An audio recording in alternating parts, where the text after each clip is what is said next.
Développer l'esprit entrepreneurial chez les jeunes et stimuler toutes les formes d'innovation dans un contexte marqué par la pandémie de la COVID-19.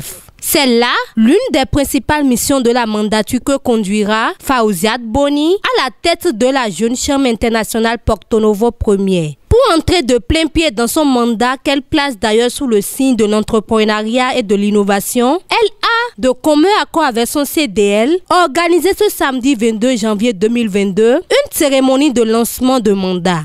À cette cérémonie, plusieurs responsables des organisations sœurs étaient présents aux côtés de la jeune dame, entre les mains desquelles repose désormais la maison Porto Novo Première pour 12 mois.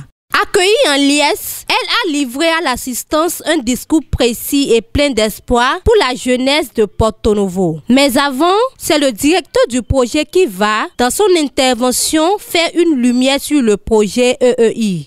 Nous avons cet après-midi de vous présenter le projet phare du mandat dénommé École entrepreneuriale et d'innovation, qui est à sa deuxième édition. Le projet EEI est arrivé à la mission et aux objectifs de la Jeune Chambre internationale. Donc nous allons participer à la réalisation du programme d'action du gouvernement, notamment en son pilier 2, et à l'atteinte des objectifs des ODD 8 qui concernent le travail décent et la croissance économique, et des ODD 9 qui concernent l'industrie, l'innovation et l'infrastructure. Les quelques thématiques que nous avons retenues pour les formations, il s'agit de l'univers de l'entrepreneuriat, la digitalisation, l'utilisation des plateformes numériques.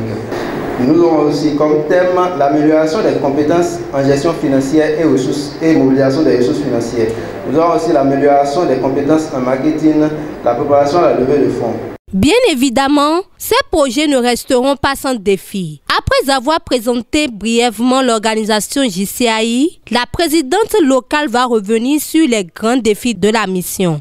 Au cours de ce mandat, nous avons plusieurs défis à relever à travers la mise en œuvre des 3 projets du plan d'action de notre chère organisation que le VPE l'ami Biwis Makou vient de nous présenter. Il s'agit des projets Women Empowerment Day dénommé WED, dont la particularité est de contribuer à une meilleure santé des jeunes filles de la ville capitale à travers une sensibilisation sur la bonne gestion de l'hygiène menstruelle et la fabrication des serviettes hygiéniques. Le projet Environnement Santé Plus ESP, dont l'objectif est de construire une cantine pour les écoliers d'une école primaire publique de la ville de Porto Novo et la plantation d'arbres. Le projet École d'entrepreneuriat et d'innovation dont nous faisons le lancement ce jour. C'est d'ailleurs la raison pour laquelle la journée a un cachet spécial d'un double événement marqué par le lancement du mandat et celui de la 2e édition du projet École entrepreneuriale et d'innovation. Cependant, elle ne ménagera aucun effort pour qu'au soir de cette mandature, la communauté puisse être fière d'elle et du travail abattu. Pour la réussite de ce mandat de l'année 2022, je voudrais inviter à la sérénité, à l'unité et à la cohésion sociale, le courage et le respect de l'engagement communautaire pour le bien-être des bénéficiaires de nos différentes actions.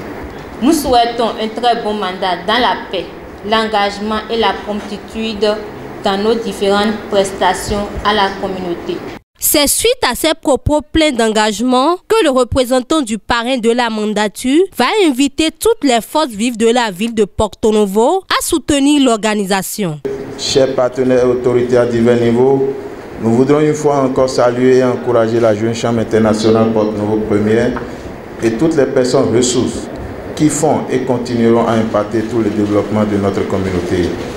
Nous invitons aussi les structures étatiques et privées ainsi que les élus locaux à accompagner cette organisation afin que la ville de Porto Novo, précisément le 2e arrondissement, soit plus impactée. C'est le moment pour moi de rendre un grand hommage à tous les partenaires techniques et financiers qui ont accompagné et continuent d'accompagner les activités de cette organisation. Cette année 2022 constitue une année de challenge et nous allons relever ce challenge en ne manquant point d'inscrire ce qu'est le challenge mais l'amitié d'abord. Ensuite vient la phase du lancement officiel du mandat 2021-2022 de la jeune chambre Porto Novo première. Je lance officiellement le mandat 2022 de la jeune chambre internationale Porto Novo première.